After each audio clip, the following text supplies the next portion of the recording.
নাহমাদুহু ওয়া নুসাল্লি আলা রাসূলিহিল কারীম আম্মা বা'দ।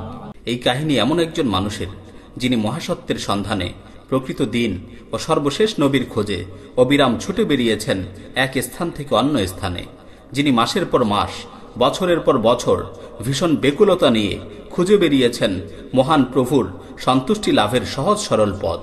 এই কাহিনী সালমান ফার্সির শ্বাসরুদ্ধকর জীবনযুদ্ধের। আল্লাহ তার প্রতি সন্তুষ্ট হন এবং তাকে সন্তুষ্ট করুন। প্রিয় উপস্থিতি, আমরা সালমান ফার্সি রাদিয়াল্লাহু তাআলা আনহুর মুখ থেকেই শুনব তার জীবন কাহিনী। আমরা নিজেদের পক্ষ থেকে কিছুই বলবো না, কেননা তিনিই তো তার জীবন সম্পর্কে অধিক অবগত। হযরত সালমান ফার্সি রাদিয়াল্লাহু তাআলা আনহু আপন কাহিনীর সূচনায় বলেন, আমি ছিলাম এক পারস্য তরুণ। মধ্য ইরানের ইস্পাহান নগরীতে জাইয়ান গ্রামে ছিল আমার বাস। আমার পিতা ছিলেন সেই গ্রামের সবচেয়ে বড় ধনী, সবচেয়ে বেশি সম্পদশালী। তিনিই ছিলেন সেখানের প্রধান ব্যক্তি। সম্মান ও নেতৃত্বের সর্বোচ্চ আসনটি ছিল তারই দখলে। আমার যেদিন জন্ম হয় সেদিন থেকেই তিনি আমাকে ভালোবাসতে থাকেন পাগলের মতো। তার এই ভালোবাসা সময়ের সঙ্গে সঙ্গে বাড়তেই থাকল। এমনকি এক সময় কাল্পনিক বিপদ আপদের আশঙ্কায় কুমারী তরুণীদের মতো আমার জন্য বাড়ির বাহিরে বের হওয়া নিষিদ্ধ করে দিলেন। বাপ দাদার ধর্মীয় অনুসারী হিসেবে অগ্নি পূজার ধর্মীয় জ্ঞান অর্জনে আমি প্রচুর সাধনা করলাম। ধর্মীয় রীতিনীতি আগ্রহের সাথে মেনে চলার কারণে অতি অল্প সময়েই মানুষের মাঝে আমার সুখ্যাতি ছড়িয়ে পড়ল। এমনকি উপাসনালয়ের আগুনকে দিনরাত প্রজ্বলিত রাখার গুরু দায়িত্ব আমার কাঁধেই ন্যস্ত করা হলো। আমার পিতার ছিল বিশাল ভূসম্পত্তি, যা থেকে আমরা প্রচুর ফসল পেতাম। সেই ফসল ও জমিনের দেখাশোনা ও ব্যবস্থাপনার সকল কাজ তিনি নিজে নিজেই করতেন। একবার জরুরি এক ব্যস্ততার কারণে পিতার পক্ষে ফসলের খেতে যাওয়া সম্ভব হচ্ছিল না। তিনি আমাকে বললেন, বেটা, দেখতেই পাচ্ছ যে ব্যস্ততার কারণে আজ আমার পক্ষে কোথাও যাওয়া সম্ভব হবে না, সুতরাং তুমি আজ কাজটি সেরে আসো। তার নির্দেশনা মতো আমি ক্ষেত খামার দেখাশোনার উদ্দেশ্যে বাড়ি থেকে বের হলাম। কিছু দূর পথ চলার পর সামনে পড়ল খ্রিস্টানদের একটি গির্জা। সেখানে তখন তাদের নামাজ ও প্রার্থনা চলছিল। সেই আওয়াজ আমার কানে আসতেই আমি ভীষণভাবে সেদিকে আকৃষ্ট হয়ে পড়লাম। দীর্ঘকাল যেহেতু পিতার স্নেহবন্ধন আমাকে বাড়ির চার দেয়ালের মাঝে এমনভাবে বেঁধে রেখেছিল যে খ্রিস্টানদের ব্যাপারে, তাদের ধর্মীয় আচার অনুষ্ঠান, নামাজ ও প্রার্থনার কোনো কিছুই আমার জানা ছিল না। জানতাম না অন্য কোনো ধর্মের কথাও। তাই তাদের প্রার্থনার আওয়াজ শুনতেই আমি ঢুকে পড়লাম সেখানে তারা কি করছে দেখতে। আমি গভীরভাবে চিন্তা ভাবনা করে বুঝতে পারলাম যে তাদের নামাজ ও প্রার্থনার ভঙ্গি আমার মনে ভীষণ দাগ কেটেছে এবং তাদের ধর্মের প্রতি জন্ম নিয়েছে আমার গভীর ভালোবাসা। আমি মনে মনে বললাম, তাদের ধর্ম আমাদের ধর্মের চেয়ে ভালো। ওই মুগ্ধতা নিয়ে তাদের মাঝেই আমার সারাটা দিন কেটে গেল। দিন শেষ হয়ে গেল, কিন্তু ফসলের ক্ষেতে আমার আর যাওয়া হলো না। আমার ভেতরের চিন্তা ভাবনার বদল হতে থাকলো। আমি তাদেরকে জিজ্ঞেস করলাম, এই ধর্মের মূল কেন্দ্র কোথায়? তারা বলল, সিরিয়ায়। রাত ঘনিয়ে এলো। এখান থেকে আমি সরাসরি বাড়ি ফিরলাম। বাবা আমার কাছে এসে জানতে চাইলেন ফসলের কি অবস্থা, কর্মচারীরা সবাই ঠিকঠাক কাজ করছিল কিনা। আমি বললাম, বাবা, আমি ক্ষেতের উদ্দেশ্যে রওনা করেছিলাম। যাওয়ার পথে কিছু মানুষকে গির্জায় উপাসনা করতে দেখে সেখানে প্রবেশ করেছিলাম। তাদের ধর্মীয় আচার অনুষ্ঠান দেখে আমি এতটাই মুগ্ধ হয়ে পড়েছিলাম যে সূর্যাস্ত পর্যন্ত আমি তাদের মাঝেই আটকে ছিলাম। ফসলের জমিন দেখতে যাওয়ার কোনো সুযোগই আমার হয়নি। আমার এসব কৃতকর্মের কথা শুনে বাবা আতঙ্কিত হয়ে পড়লেন এবং বললেন, বেটা, হঠাৎ জেনেছ বলে ওই ধর্মের প্রতি তুমি একটু বেশিই মুগ্ধ হয়ে পড়েছ, কিন্তু প্রকৃতপক্ষে ওই ধর্মের মধ্যে মুগ্ধ হয়ে যাওয়ার মতো কিছুই নেই। আর আসল সত্য এটাই যে তোমার ও তোমার পূর্বপুরুষের ধর্ম ওটার চেয়ে হাজার গুণ শ্রেষ্ঠ। আমি খুব দৃঢ়তার সঙ্গে বাবার বক্তব্যকে প্রত্যাখ্যান করে বললাম, তোমার কথা একেবারেই অবাস্তব। বাবা, আমি আল্লাহর নামে শপথ করে বলছি, তাদের ধর্ম ও ধর্মীয় আচার অনুষ্ঠান আমাদের ধর্মের অগ্নি পূজার চেয়ে অনেক অনেক গুণ ভালো। আমার এই কথায় পিতা ভয়ে মুষড়ে গেলেন এবং আমার ব্যাপারে ধর্মদ্রোহী হয়ে যাওয়ার আশঙ্কায় দুপায়ে বেরি পড়িয়ে আমাকে ঘরে বন্দী করে রাখলেন। এরপর সুযোগ পাওয়া মাত্রই আমি খ্রিস্টানদের কাছে সংবাদ পাঠালাম, তোমাদের কাছে সিরিয়াগামী কোনো কাফেলা এলে দয়া করে আমাকে সংবাদ দিও। সৌভাগ্যক্রমে অল্প কয়েকদিনের মধ্যেই সিরিয়াগামী একটি কাফেলা তাদের কাছে এলে তারা অবিলম্বে আমাকে সংবাদটি জানালো। বহু কষ্ট ও সাধনা করে আমি বেরিমুক্ত হলাম। গোপনে তাদের সঙ্গে যুক্ত হয়ে অবিরাম সফর করে একদিন সিরিয়ায় পৌঁছে গেলাম। সেখানে পৌঁছার পর আমি লোকজনের কাছে জানতে চাইলাম খ্রিস্ট ধর্মের প্রধান ও শ্রেষ্ঠতম ব্যক্তি বর্তমানে কে। তারা জানালো গির্জার দায়িত্বে নিয়োজিত ব্যক্তিটি বিশপ। বর্তমানে এই বিশপই খ্রিস্ট ধর্মের প্রধান ও শ্রেষ্ঠ ব্যক্তি। আমি তার কাছে হাজির হয়ে নিবেদন করলাম, আমি খ্রিস্ট ধর্মের আকর্ষণে বহু দূর থেকে এখানে ছুটে এসেছি। আপনি অনুমতি দিলে আমি আপনার সার্বক্ষণিক শিষ্য হতে চাই। আপনার খিদমত করে আপনার নিকট থেকে এই ধর্মের শিক্ষা অর্জন করতে চাই। আমি চাই আপনার সঙ্গে প্রার্থনা করতে এবং আপনার সঙ্গে নামাজ পড়তে।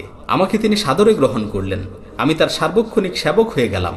এরপর অল্প দিনের মধ্যেই আমি বুঝে গেলাম যে জীবন, কর্ম এবং স্বভাব চরিত্রের বিচারে এই বিশপ ভালো মানুষ নয়।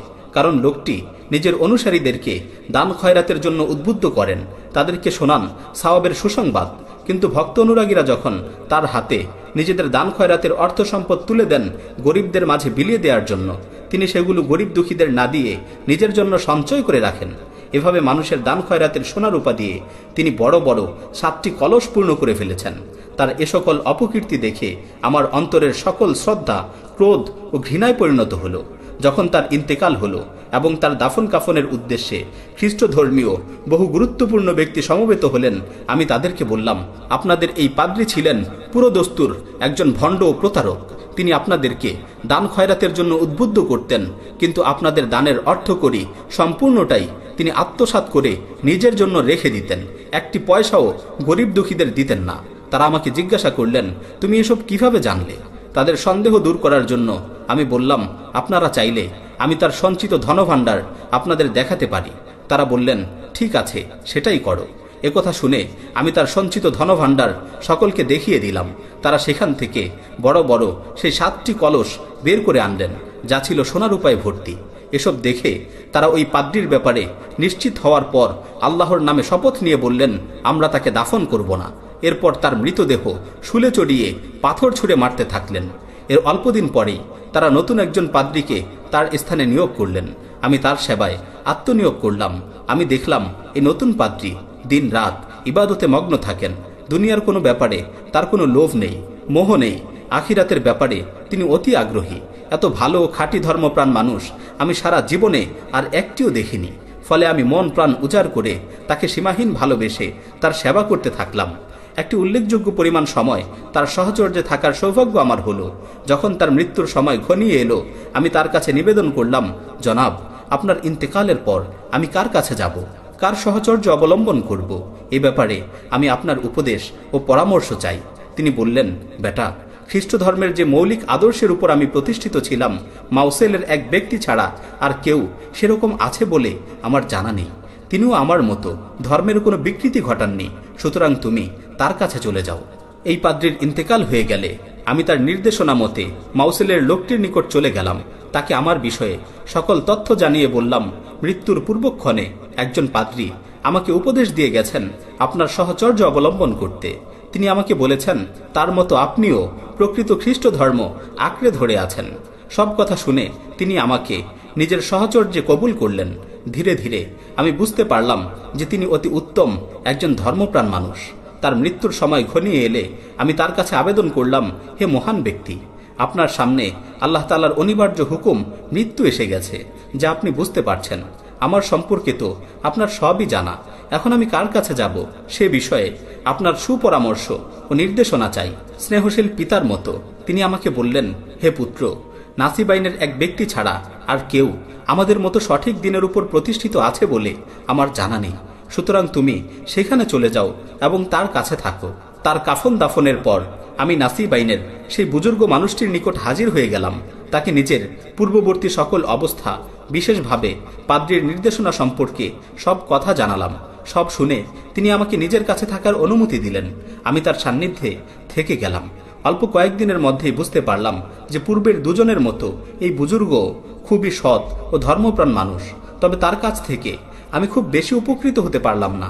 অল্প দিনের মধ্যেই তারও মৃত্যু এসে গেল। তখন আমি তার নিকট গিয়ে বললাম, আমার সম্পর্কে আপনার তো সবই জানা আছে। আমার লক্ষ্য কি, কিসের জন্য আমি ধর্ণা দিয়ে বেড়াচ্ছি এখান থেকে ওখানে। সুতরাং আপনার মৃত্যুর পরে আমি কার কাছে যাব এ বিষয়ে কিছু বলে যান। আমার নিবেদন শুনে তিনি দরদ ভরা কণ্ঠে বললেন, বেটা, আম্মুরিয়ার এক বুজুর্গ ছাড়া আর কেউ আমাদের মতো এমন সত্যকে আঁকড়ে ধরে আছে বলে আমার জানা নেই। তিনি সেই লোকটির নাম উল্লেখ করে বললেন, আমার মৃত্যুর পর তুমি তার কাছে চলে যাও। তার পরামর্শ মতো আমি আম্মুরিয়াতে পৌঁছে গেলাম। আমার সকল খবর তাকে খুলে বললাম এবং পূর্বের বুজুর্গের অন্তিম ওসিয়তের কথা তাকে জানিয়ে আমাকে তার কাছে থাকার অনুমতি দেওয়ার আবেদন করলাম। তিনি অনুমতি প্রদান করলেন এবং আমি তার সঙ্গে থাকা শুরু করলাম। দেখলাম পূর্বের দেখে আসা বুজুর্গদের মতো ইনিও নীতি আদর্শে অবিচল আর খুবই ধর্মপ্রাণ মহৎ মানুষ। আমি তার ধর্মভীরুতা, নীতিনৈতিকতা ও ব্যক্তিত্ব দ্বারা উপকৃত হতে থাকলাম। তার কাছে থাকাকালীন আমি কয়েকটি গাভী ও বেশ কিছু বকরির মালিক হয়ে গেলাম। এরপর পূর্ববর্তীদের মতো এক সময়ে তারও মৃত্যুর সময় ঘনিয়ে এলো। যথারীতি অন্তিম মুহূর্তে আমি তার নিকট গিয়ে বললাম, আমার পূর্বের সকল খবরই আপনি জানেন, এবার আমি কার কাছে যাব, কি করব, দয়া করে এ বিষয়ে আমাকে কিছু বলে যান। তিনি অত্যন্ত স্নেহের সঙ্গে বললেন, বেটা, আল্লাহর শপথ, আমার জানা মতে বিশাল এই পৃথিবীর বুকে এখন আর এমন কেউ বেঁচে নেই যিনি আমাদেরই মতো সত্য ধর্মের নীতিমালার উপর প্রতিষ্ঠিত। তবে আশার কথা এই যে সেই শুভক্ষণটি অতি নিকটবর্তী হয়ে গেছে, যাতে আরব ভূমিতে আত্মপ্রকাশ করবেন এমন একজন মহান নবী, যাকে পাঠানো হবে ইব্রাহিমী ধর্মের অনুসারী করে, যিনি নিজ জন্মভূমি থেকে হিজরত করবেন খেজুর বাগান শোভিত অঞ্চলে, যা হবে কালো কালো পাথরে ঘেরা দুই প্রান্তরের মাঝে অবস্থিত। তার নবুয়তের বেশ কিছু সুস্পষ্ট নিদর্শন থাকবে, যেমন তিনি নিজের জন্য হাদিয়া তোহফা গ্রহণ করবেন, কিন্তু সাদাকা জাকাত নিজের জন্য গ্রহণ করবেন না। তার মোবারক দুই কাঁধের মধ্যভাগে শোভা পাবে মহরে নবুয়ত। তিনি কথা শেষ করলেন এই বলে, বেটা, যদি তোমার পক্ষে সম্ভব হয় তাহলে আমার মৃত্যুর পর সেই অঞ্চলে গিয়ে তার সঙ্গে মিলিত হবে। তার মৃত্যু হয়ে গেল। আমি বেশ কিছুদিন আম্মুরিয়াতি থেকে গেলাম। এরই মধ্যে আরবের কালব গোত্রের এক বাণিজ্য কাফেলার সঙ্গে আমার সাক্ষাৎ হলো। সুবর্ণ সুযোগ মনে করে আমি তাদের কাছে প্রস্তাব দিলাম, আমাকে তোমরা আরব দেশে পৌঁছে দিতে রাজি হলে তোমাদেরকে আমার এইসব গাভী ও বকরি দিয়ে দিব। তারা সঙ্গে সঙ্গে রাজি হয়ে গেল। আমিও সঙ্গে সঙ্গে সেগুলো তাদের হাতে তুলে দিলাম। আমাকে সঙ্গী বানিয়ে তারা চলতে শুরু করলো। ওয়াদিল কোরা, মদিনা ও সিরিয়ার মধ্যবর্তী স্থানে পৌঁছার পর তারা আমার সঙ্গে গাদ্দারি করে বসল। জনৈক ইয়াহুদির নিকট আমাকে বিক্রি করে দিল। কৃতদাস হিসাবে আমি ইয়াহুদির চাকরি করতে থাকলাম। একদিন তার সঙ্গে সাক্ষাৎ করতে এলো তারই কুরাইজা বংশীয় এক চাচাতো ভাই। তিনি আমাকে ওই মালিকের নিকট থেকে কিনে নিলেন এবং সঙ্গে করে নিয়ে গেলেন ইয়াসরিবে। সেখানে পৌঁছার পর আমি দেখলাম সেই খেজুর বাগানের দৃশ্য, যার কথা আমাকে বলেছিলেন আম্মুরিয়ার পাদ্রী। তার বর্ণনা অনুসারে বিভিন্ন বৈশিষ্ট্য দেখে মদিনাকে চিনতে আমার কোনো ভুল হলো না। তখন থেকে আমি নতুন ইয়াহুদি মালিকের সঙ্গে সেখানেই থাকতে শুরু করলাম। ততদিনে রাসূলুল্লাহ সাল্লাল্লাহু আলাইহি ওয়াসাল্লাম মক্কাতে মানুষকে আল্লাহর পথে ডাকা শুরু করে দিয়েছিলেন। কিন্তু আমার দুর্ভাগ্য, তখন পর্যন্ত তার সম্পর্কে কোনো কথাই আমার কানে এলো না। তার সম্পর্কে কিছুই আমার জানা হলো না, কারণ গোলামের জীবন দিন রাত মনিবের কাজকর্মে আমাকে ভীষণ ব্যস্ত করে রেখেছিল। এরপর তিনি মক্কা থেকে হিজরত করে মদিনায় পৌঁছে গেলেন। একদিন আমি মনিবের খেজুর বাগানে একটি গাছের উপর চড়ে কাজ করছিলাম। সেই গাছের নিচে বসা ছিলেন মনিব। এমন মুহূর্তে তার কাছে এলেন তার এক চাচাতো ভাই এবং বললেন, আল্লাহ তাআলা মদিনার আউস ও খাজরাজ গোত্রকে ধ্বংস করুন। তারা এখন কুবাতে সমবেত হয়েছে একটি লোককে কেন্দ্র করে, যিনি আজই মক্কা থেকে এসেছেন এবং যিনি নিজেকে নবী বলে দাবি করে থাকেন। দীর্ঘ প্রতীক্ষিত এই সংবাদটি আমার কানে ঢোকা মাত্রই আমার শরীরে যেন জ্বর এসে গেল। সারা দেহ প্রচণ্ডভাবে কাঁপতে থাকলো। আমি বেকুল ও অস্থির হয়ে পড়লাম। আমার আশঙ্কা হলো হয়তো এখনই মনিবের মাথার উপর পড়ে যাব। অতি দ্রুত ওই গাছ থেকে নেমে লোকটিকে জিজ্ঞাসা করলাম, আপনি কি যেন বলেছিলেন, আরেকবার বলুন তো। আমার মনিব ভীষণ ক্ষেপে গেলেন এবং খুব জোরে আমাকে একটি ঘুষি মেরে বললেন, আরে এটা নিয়ে তোর মাথা ব্যথা কেন, তোর কাজে তুই যা। সন্ধ্যা ঘনিয়ে এলে আমি নিজের জমানো কিছু খেজুর নিয়ে রাসূলুল্লাহ সাল্লাল্লাহু আলাইহি ওয়াসাল্লামের উদ্দেশ্যে বেরিয়ে পড়লাম। তার সম্মুখে হাজির হয়ে বললাম, আমি জেনেছি আপনি খুবই ভালো একজন মানুষ। আপনার কিছু সঙ্গী আছেন যারা দেশ ছেড়ে এসে এই মুহূর্তে খাদ্য ও অর্থের অভাবে পড়ে গেছেন। আমার কাছে এই সাদাকার খেজুরগুলো ছিল। আমার মনে হলো আপনারাই এর বেশি হকদার। এই বলে আমি তার সম্মুখে খেজুরগুলো রেখে দিলাম। তিনি সাহাবীদেরকে বললেন, এই নাও, তোমরা এগুলো খাও। নিজে একটি খেজুরও খেলেন না, সবই সঙ্গীদের দিয়ে দিলেন।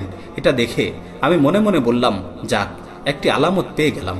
এরপর আমি ফিরে এলাম, আবারও খেজুর জমানো শুরু করলাম।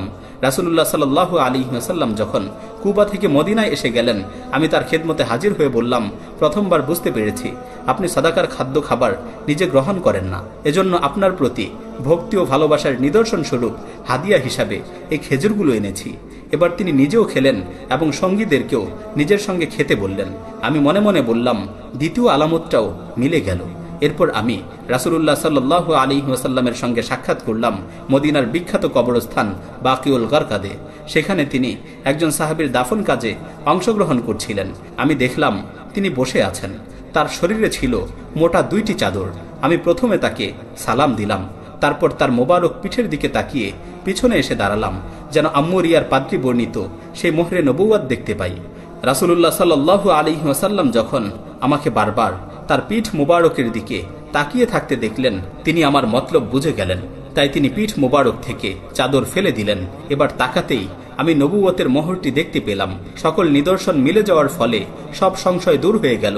আমি নবীকে চিনে ফেললাম এবং নিচু হয়ে সেখানে চুমু দিয়ে আনন্দে কাঁদতে থাকলাম।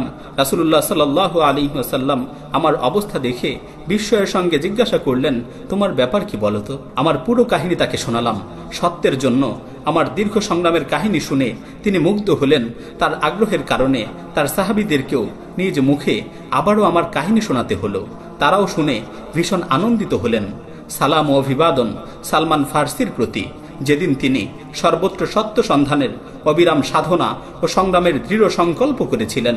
সালাম ও অভিবাদন সালমান ফার্সির প্রতি, যেদিন তিনি সত্যকে চিনে তার প্রতি সুদৃঢ় ঈমান এনেছিলেন।